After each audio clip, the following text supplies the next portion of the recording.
आपने crime free Uttar Pradesh का जिक्र किया है अपने भाषणों में, पार्लियामेंट में भी आप कर रहे थे। आपने कहा कि समाजवादी पार्टी जो है वो दंगाइयों की पार्टी है। आपने और योगी जी ने कहा कि गुंडे हैं उस पार्टी में।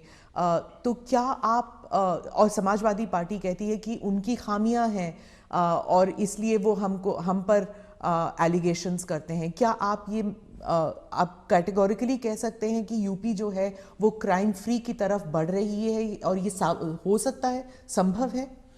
पहली बात है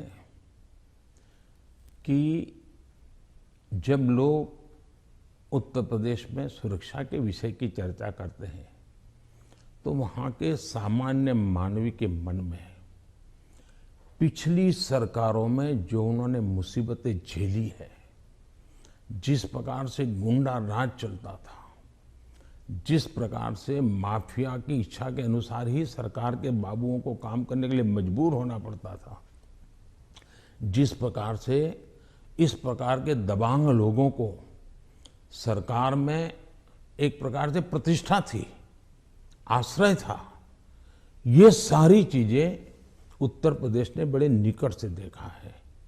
बहन बेटी घर के बाहर नहीं निकल पाती थी, ये उत्तर प्रदेश ने देखा है। आज उत्तर प्रदेश की बेटी कह रही है कि मैं शाम को अंधेरा होने के बाद भी अगर कहीं काम है तो जा सकती हूँ। ये जो विश्वास पैदा हुआ है वो मैं समझता हूँ सुरक्षा के लिए बहुत जरूरी है। और ये तब हुआ है, उत्तर प्रदेश में एक समय था गुंडे जो चाहे वो कर सकते थे। आज स्थिति ये है कि उनको हाथ जोड़ के कहना पड़ता है कि यहाँ बाहर मुझे रहना नहीं है, या तो मुझे जेल में ही रखो ताकि वहाँ थोड़ी बहुत तो मेरी जिंदगी बच जाएगी, क्योंकि मेरे पाप। और हर कोई सरेंडर कर रहा है। बहुत से लोग हो सकता है सही रास्ते पर भी आ जाएंगे, जब देखेंगे कि भाई अच्छे रास्ते से भी जीवन जिया जा सकता है तो हो सकता है अच्छे रास्ते पर आ जाएंगे।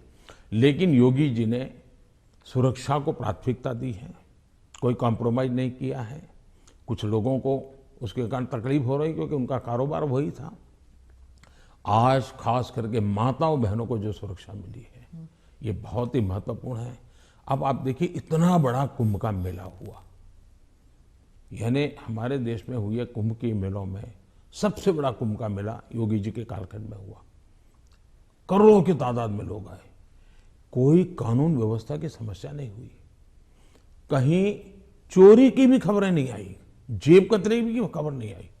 ये किसी भी समाज को संतोष देने वाला विषय है, ये गौरव करने वाला विषय है।